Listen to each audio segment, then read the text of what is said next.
Ngày 9 tháng 9 năm 2019 tại thành phố Hồ Chí Minh, Thaco và Hoàng Anh Gia Lai đã tổ chức lễ kỷ niệm 1 năm hợp tác chiến lược giữa hai tập đoàn. Buổi lễ có sự tham dự của ông Nguyễn Xuân Cường, Ủy viên Trung ương Đảng, Bộ trưởng Bộ Nông nghiệp và Phát triển Nông thôn, lãnh đạo một số ngành trung ương, tỉnh, thành phố cùng các đối tác của Thaco và Hoàng Anh Gia Lai.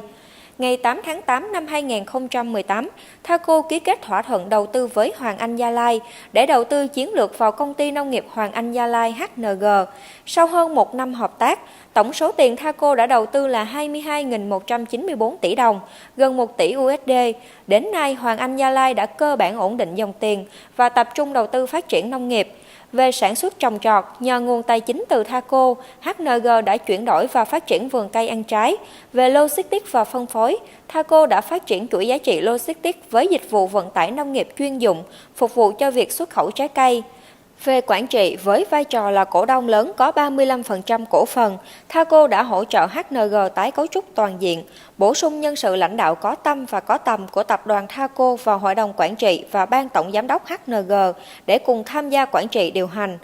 Tại buổi lễ, ông Đoàn Nguyên Đức, Chủ tịch Hoàng Anh Gia Lai chia sẻ, việc hợp tác tốt đẹp trong năm qua giữa hai doanh nghiệp đã mang đến những kết quả hết sức khả quan và HNG đã thực sự thoát khỏi tình huống nghìn cân treo sợi tóc, đồng thời bước vào giai đoạn phát triển mới ổn định, từng bước vững chắc và thịnh vượng hơn. Điều này không chỉ giúp giữ được công ăn việc làm ổn định của hơn 30.000 lao động, mà còn mang lại việc làm cho hơn 60.000 lao động trong tương lai gần tại Việt Nam, Lào, Campuchia và Myanmar.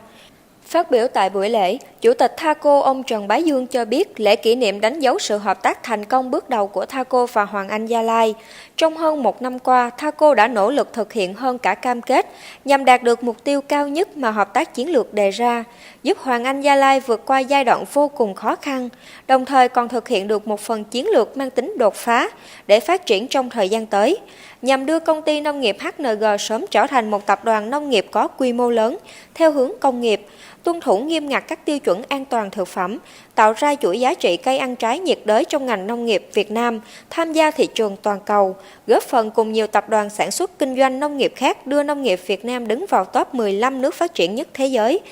Trong đó, lĩnh vực chế biến nông sản đứng vào top 10 thế giới trong 10 năm tới theo chỉ đạo của Thủ tướng Chính phủ.